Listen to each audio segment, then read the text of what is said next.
पुस्तक में पढ़ा था, यह मुझे बहुत गलत लगा।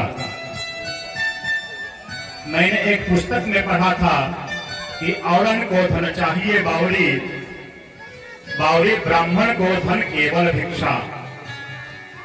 सभी को तो धन चाहिए, लेकिन ब्राह्मण को सिर्फ भिक्षाटन करना चाहिए। यह गलत है, यह गलत है, यह गलत है।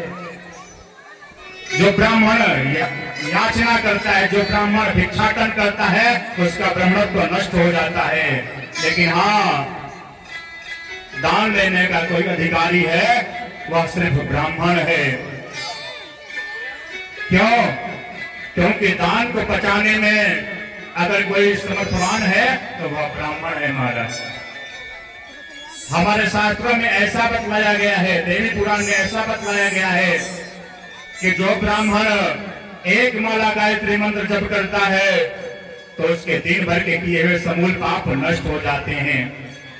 जो ब्राह्मण 3 माला गायत्री मंत्र जप करता है उसके 9 दिन के समस्त पाप कट जाते हैं। और जो ब्राह्मण 9 माला गायत्री मंत्र जप करता है तो उसके 1 महीना तक के किए हुए समस्त पाप कट जाते हैं। ऐसे ही अगर कोई ब्राह्मण 2-4 साल लगातार गायत्री मंत्र का जप कर ले महाराज, तो उसके जन्म जन्मांतर के पाप उसके कट जाते हैं। हमारा राहु खराब हो गया, ज्योतिषी जी के पास में गए हम। ज्योतिषी जी बोल दिए कि जाओ, राहु तुम्हारा खराब है, राहु का दान कर दो ब्राह्मण को। शनि खराब है, शनि का दान कर दो। तुम्हारा बृहस्पति खराब है, बृहस्पति का दान कर दो। यानी जो आपके जीवन में अशुभ है वह आप ब्राह्मण को दे रहे हैं। तो आपके जीवन का जो अशुभ है उसको बचाने में कौन समर्थवान है? तो वह ब्राह्मण है महाराज। ब्राह्मण दान लेने का अधिकारी है, लेकिन अगर कोई ब्राह्मण याचना करता है, मांगता है, तो उसका ब्राह्मणत्व नष्ट हो जाता है। और तो और मैंने यहां तक सुना है कथाओं में लोगों के मुख से, इस हृदय में बहुत कष्ट होता है, व्यथा होता है, दर्द होता है। लोग सुदामा जी को दरिद्र कहकर संबोधित करते हैं महाराज, ये भी गलत है। दरिद्र किसे कहते हैं? तो दरिद्र कहते हैं असंतुष्टो, दरिद्रो यस्तु असंतुष्टो। जो असंतुष्ट है वही दरिद्र है। किसी धनवान व्यक्ति को हम दरिद्र कह सकते हैं, लेकिन कोई निर्धन है, कोई गरीब है, उसके जीवन में अगर संतुष्टि है और उसको कोई दरिद्र कहता है महाराज, कोई गलत होगा। मुझे एक कथा याद आ गई, मैं कथा के माध्यम से आपको बताना चाहता हूं कि दरिद्र कौन है। एक संत रास्ते से जा रहे थे, उन्हें एक फूटी कौड़ी मिलता है और वह संत उस फूटी कौड़ी को लेकर के अपने कमंडलू में रख लेते हैं।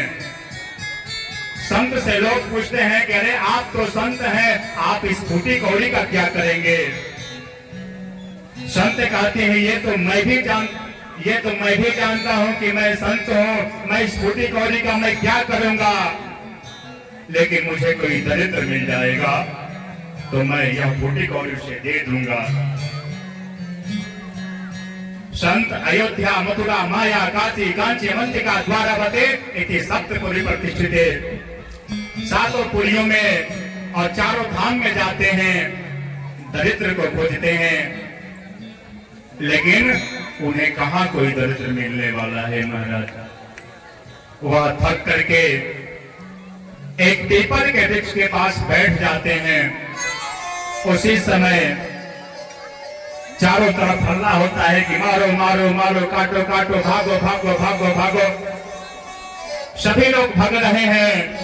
संत पूछते हैं एक सज्जन से, क्यों भाग रहे हो? और ये मारो काटो का आवाज कैसे मेरे कानों में सुनाई पड़ रहा है, क्या हो रहा है? वह सज्जन कहते हैं महाराज आप भी यहां से भाग जाओ, नहीं तो आप किसी हाथी के पैरों के नीचे आ जाएंगे। क्यों, क्या बात है। वह सज्जन कहते हैं कि आज इस राज्य में दूसरे राज्य का राजा आक्रमण कर दिया है। संत कहते हैं क्यों, उसके पास धन का अभाव है क्या? वह सज्जन कहते हैं नहीं, उसके पास बहुत धन है। वह राजा देखता है कि जो राज्य का राजा शासक कमजोर होता है उस पे चढ़ाई कर देता है और चढ़ाई करके उस राज्य पर विजय प्राप्त करता है और उस राज्य को अपने राज में मिला लेता है। संत कहते हैं कि मिल गया मुझे दरिद्र। संत रास्ते में खड़े हो जाते हैं, उसी रास्ते से उस राजा का सवारी जाता है। महाराज संत रोकते हैं, रुक जाओ रुक जाओ रुक जाओ। राजा रुकता है। संत कहते हैं थोड़ी सी नीचे आ जाओ। राजा नीचे आता है रथ से और संत कहते हैं कि अपना हाथ आगे करो, तुम्हें मैं कुछ देना चाहता हूं। राजा कहते हैं कि यह संत हैं, पता नहीं कौन से आशीर्वाद मुझे दे दें। इसलिए राजा अपने हाथ को आगे करते हैं, संत के पास करते हैं और संत उस फूटी कौड़ी को निकालते हैं अपने कमंडलों से और राजा के हाथों में दे देते हैं।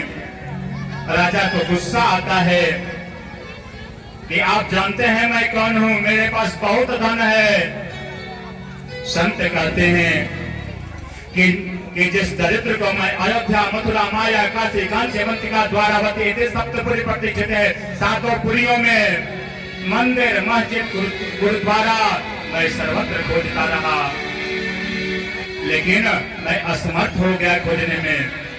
लेकिन आज मुझे मिले हो।